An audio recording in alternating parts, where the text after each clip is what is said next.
Adániwáyé. Ṣé ìjọba kọ́ nìyẹn ni? Ó ní o. Ẹni pàkínugún kan ò ní kádùn. Àṣẹ ò sì ní sóríire.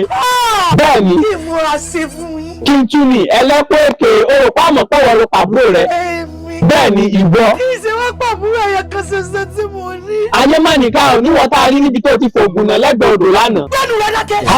Ikú bá sọ̀rọ̀, àrùn gbọ́dọ̀ gé. Ìwọ gbẹgbẹ́nu ẹ dákẹ́ olórí ibú ó sì wo sùsù ó sì pàbúrò rẹ̀. Mo pa bẹ́ẹ̀. Kí ló dé tó fi pa? Àbúrò mi ò lè fẹnu mẹ́nu. Ìdí rẹ̀ tí mo fi rán kó lọ gbé kúrò wá lọ́wọ́ ẹ̀bọra.